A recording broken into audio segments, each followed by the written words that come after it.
Oh, so good. So good, meaningful metrics this week that we have pushed it back a night. It is all in partnership with Whoop, the personalised digital fitness and health coach that helps you unlock your inner potential. See whoop.com for more. Michael McCarthy is with us. Good evening, Mick. Hey, Nathan. We delayed this for 24 hours because it was just so spectacular. It was too big for Thursday nights.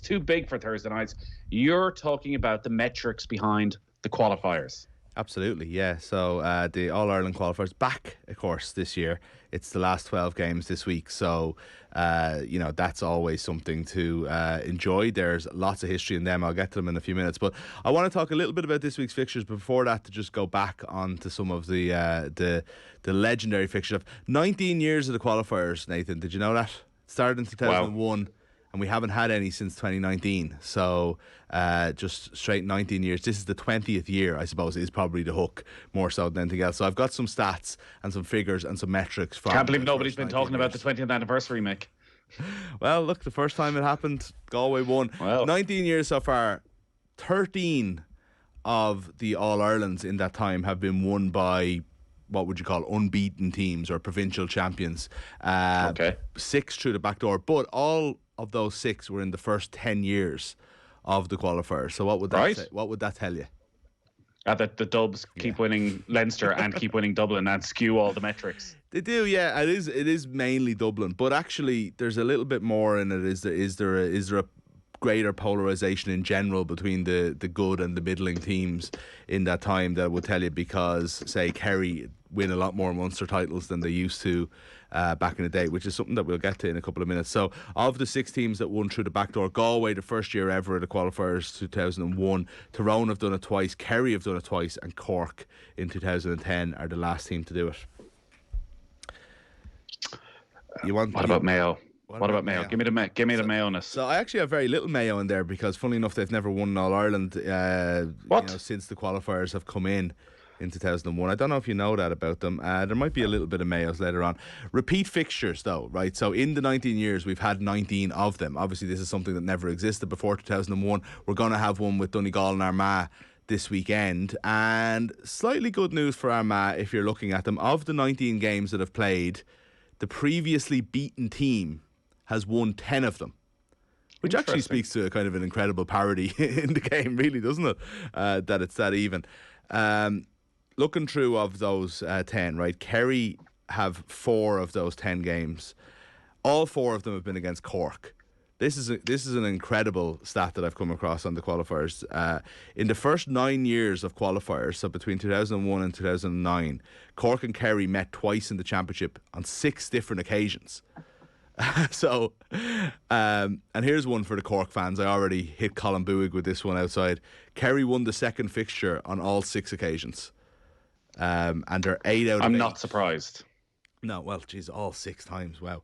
Cork, the only time, of course, they did get through the back door, Kerry weren't waiting for them. They beat them in the Munster final and then Down beat them in 2010. So Kerry have actually won all 8 of their second time games that they've played. So Kerry have been involved in 8 of the 19. They've won the second time on all 8 occasions. They beat Limerick once and Clare once, as well as those 6 Cork games. Good news for Derry, if you want to, if you take this kind of thing as good news. Derry have won all 3 times they've come up against a team that they've played twice, and that is more than most are on the list, if you know what I mean. So Derry definitely we've been talking about possible repeat fixtures for them, should they, or depending on what happens this weekend. Obviously they're awaiting a team in the All-Ireland quarter-final, the draw that will be made next week. What else have we got here for you? Well, you haven't mentioned the greatest qualifier of all time, the most talked about qualifier of all time. Go on. Of which we're having a repeat fixture this weekend. Newbridge or Nowhere. Newbridge or Nowhere does come up, actually, yeah. Let me dig into that, actually. Do you know what? I'll get to that when I get to the individual fixtures for this weekend. Just a couple more of the last 12 games in particular. I said I'd come back to that. That's kind of what I've kind of described it as momentum versus progress. So you have the momentum of the qualifiers, or you've had the progression to get to the Leinster final. There's been 76 games played. Obviously, that's 19 multiplied by 4. 4 games always in round 4 of the qualifiers. Okay. The qualifier team, as in the team who's come through rather than the finalists who've just played one round, have won 45 of those games. That's 59%. It actually feels like more than that when you're going through, but I suppose that's a healthy majority. Only one time in all 19 years have the provincial finalists won all 4 of the games that year, and of the 19 years, only 4 times have more finalists made it through than more qualifiers, if you know what I mean. Right. So sorry, only once in the history of the qualifiers have the 4 provincial finalists made it through. Yeah, the beaten finalists. So in this last 12 round, that's only happened once. It was in 2005. 2005. And other than that, it's never happened. It's happened the other way on 3 separate occasions.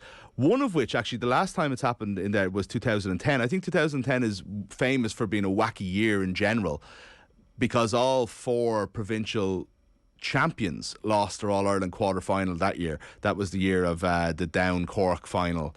And Kerry were surprisingly beaten by Down in the quarter-final, and all 4 provincial champions lost that year. What I didn't realise that was all 4 provincial finalists had also lost in the previous round as well. So when we got to the All-Ireland semi-finals, it was all deep qualifier teams that had made it through. So that was an interesting stat that I came across. That a little bit of a one-off, but there's definitely an advantage for teams that have come through the qualifiers rather than teams who have been beaten in the provincial final. So that's just one to think about for Kildare, Donegal, Limerick or Roscommon. The stats would suggest that at least 2 of them are going to be beaten this week, and it could be 3. It's unlikely to be 4, but the chances are the majority will be from the qualifier teams. So they be the other teams involved are Armagh, Cork, Clare and Mayo. Nathan. Well, I wonder, and here I don't expect you to go this deep into it, but are those stats skewed by the Munster runner-up or the Leinster runner-up, who can often get to their provincial final without being a particularly good team? Yes, I see where you're coming from, and they're not like, I mean, I don't have the actual stats to hand of that, but I have seen every result of it. Like, yes, sometimes, but other times it's more of it, like, you know, equally. Kerry and Cork were both very strong in Munster, as I mentioned earlier, for a long time, and Kerry were losing Munster finals consistently and then winning the next round. So it's not necessarily skewed by any particular province. Obviously Leinster's been pretty weak for the last few years, but the stats haven't changed massively in that time. It was always an advantage for the qualifiers going back all the way to 2001. So things do change as to the reasons why all the way through, but it's a consistent enough stat. Not that much has massively changed in it. Obviously there are outlier years where 3 of the finalists will get through, and obviously only that one time when all 4 got through. Just going to the individual games then this weekend, and I've got a lovely little hurling one for you to finish, actually. But before we get to that, Clare Roscommon. The last time these 2 teams met, 2016, in the same round of the qualifiers, and Roscommon had just lost their Connacht final, and Clare beat them 2-12 to 1-9 in that one. So that was Clare's first ever All-Ireland quarter final, and they could be making it into their second one ever. Now I say that they were in an All-Ireland semi-final back before there was quarterfinals, but that was back in '92. But yeah, so that's a good omen for Clare. Mayo Kildare then, if you want it. Newbridge or nowhere.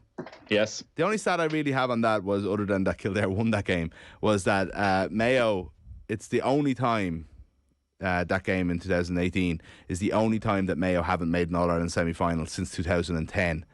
That's insane. So you play Kildare again.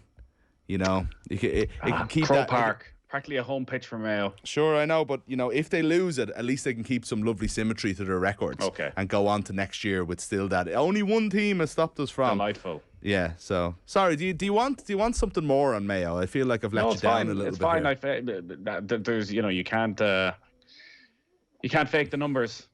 I wasn't playing to the presenter here. I should have dug deeper on Mayo. You weren't here the week I actually dug really into Mayo. I heard that was very interesting. Yeah. And it was all positive. You would and I think everyone came to the conclusion that Mayo are the greatest team to never win All Ireland, and arguably greater than many teams that did win All Ireland. Yeah, well, I did come to that conclusion, but I'd rather not go into it now, if that's possible. What else you got? You got 2 more games? Yeah, Limerick Cork, just a sense of the mammoth task that awaits Limerick, at least historically, if not quite. It's not the Cork team of old, and it's certainly a good Limerick team, but it's 2003 since they've beaten Cork in the championship. That was in a Munster quarter-final. 2003 is quite a long time away, but before that, it was 1965. So Limerick don't generally beat Cork in the championship. They haven't scored a goal against Cork in their last 4 games. That was a 2010 qualifier was the last time they scored a goal against them in the championship.